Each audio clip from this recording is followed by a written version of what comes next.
আম দিয়ে যে লাড্ডু তৈরি করা যায় এবং সেটাও যে এত টেস্টি হয় তা কিন্তু না তৈরি করলে বিশ্বাসই করা যায় না। আর আমি যেভাবে তৈরি করছি এভাবে তৈরি করলে শাহিভাবে এই লাড্ডুটা তৈরি করে নিতে পারবেন এবং সারা বছর জুড়ে সংরক্ষণ করে খেতে পারবেন। আসসালামু আলাইকুম, আমন্ত্রণ জানাচ্ছি আজকে এপিসোডটি দেখার জন্য। আশা করছি কাছে দূরে সবাই অনেক বেশি ভালো আছেন। এখানে আমি 4টা আম নিয়ে নিলাম। আমটা আমি ভালোভাবে স্কিনটা পরিষ্কার করে এবং কুচি করে কেটে নিয়েছি। এটা আমি গ্রেট করিনি, তবে গ্রেটও করে নিতে পারেন। এখন পানির মধ্যে দিয়ে দেবো কেটে নেওয়ার পর এবং 1 টেবিল চামচ পরিমাণ লবণ দিয়ে দেব।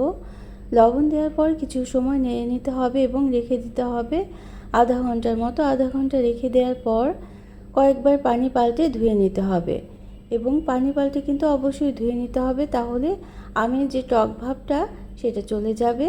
এখন খুব ভালোভাবে হাত দিয়ে চিপে প্রথমে পানিটা ফেলে দিয়েছি এবং তারপর একটা স্ট্রেনারে নিয়ে নিয়েছি। স্ট্রেনারে নেওয়ার পরেও যতটুকু পানি ছিল সবটুকু পানি কিন্তু আমি এভাবে করে আলাদা করে নিলাম। এখন একটা মশলা রেডি করে নেব। এখানে আমি শুকনো মরিচ নিলাম, এক টুকরো ছোটো দারচিনি নিয়েছি, জিরে এবং 5 ফোড়ন নিলাম আধা চা চামচ করে এবং একটা তেজপাতা ছিঁড়ে দিয়ে দিলাম। এখন কিছু সময় টেলে নিতে হবে, খুব বেশি সময় টালার দরকার নেই। একটা যখন ঘ্রাণ ছড়িয়ে পড়বে তখন কিন্তু নামিয়ে ঠান্ডা করে আমরা গ্রাইন্ড করে নেব এই মশলাটা।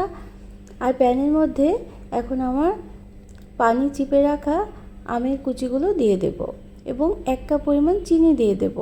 এখানে আমার আম হয়েছে 2 কাপ এবং চিনি দেব 1 কাপ।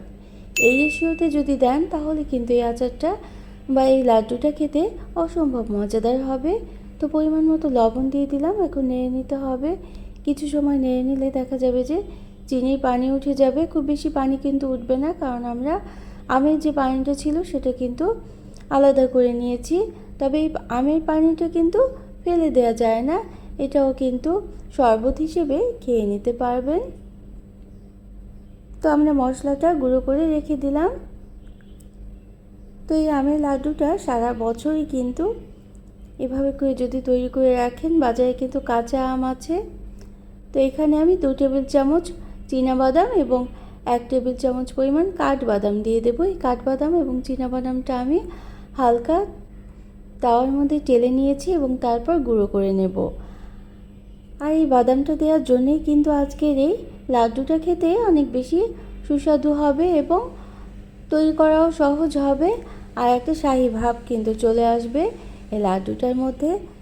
তো এই আমের লাড্ডু ছোট থেকে বড় সবাই অনেক বেশি পছন্দ করবে। একবার এইভাবে করে তৈরি করে দেখতেই পারেন। তো আধা চা চামচ পরিমাণ শুকনো মরিচের গুঁড়ো দিয়ে দিলাম, যেহেতু হালকা টক থাকে কিন্তু এই লাড্ডুটাতে, এজন্য যদি একটু মশলা দেওয়া হয় তাহলে খেতে আরও বেশি সুস্বাদু হবে। আধা চা চামচ পরিমাণ জিরে গুঁড়োও দিয়ে দিলাম। তো এখন নেড়ে ভালোভাবে মিশিয়ে নিতে হবে। দেখেন আমার কিন্তু তেমন পানি ওঠেনি, যেহেতু আমরা এটা ভিজিয়ে রেখেছিলাম লবণ পানিতে আধা ঘন্টা এবং তারপর পানিটা চিপে নিয়েছি, আলাদা করে নিয়েছি, এই জন্য কিন্তু কোনো পানি ওঠেনি। এখন মশলাটা কিন্তু খুব ভালোভাবে এই আমের কুচির সাথে মিশিয়ে নিতে হবে এবং আমের রঙটাও কিন্তু আমের কুচির রঙটাও অনেকটা পরিবর্তন হয়ে গিয়েছে, অর্থাৎ আমাদের প্রায় শেষের দিকে আমের আচারটা দেখলেন তো একেবারে 10 মিনিটেই এই আমের আচারটা তৈরি করে নেওয়া যায়। এখন বাদাম গুঁড়ো করে রেখেছিলাম, সেই বাদাম গুঁড়োটা মিশিয়ে দিতে হবে। বাদাম গুঁড়োটা মিশানোর পর খুব সুন্দর কিন্তু একটা বাইন্ডিং চলে আসবে এবং এই লাড্ডুটা তৈরি করা অনেক সহজ হবে। তবে এই যে বাদামের যে একটা কাঁচা ভাব থাকে সেটা কিন্তু জাল করে ভালোভাবে রান্না করে নিতে হবে। অর্থাৎ এখন আমি তেল দিয়ে দেব, কিন্তু কাঁচা তেল কিন্তু দেওয়া যাবে না।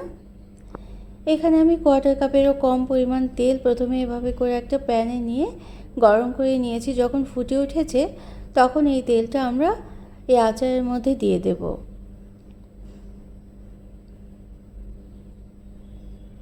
অবশ্যই কিন্তু সরষের তেলে নিতে হবে, খাঁটি সরষের তেল নেওয়ার চেষ্টা করবেন। আর খুব বেশি তেলেরও কিন্তু দরকার নেই, এখানে 2 থেকে 3 টেবিল চামচ তেল হলেই কিন্তু যথেষ্ট। খুব বেশি তেল হলে লাড্ডুটা কিন্তু বানানো যাবে না ঠিকভাবে।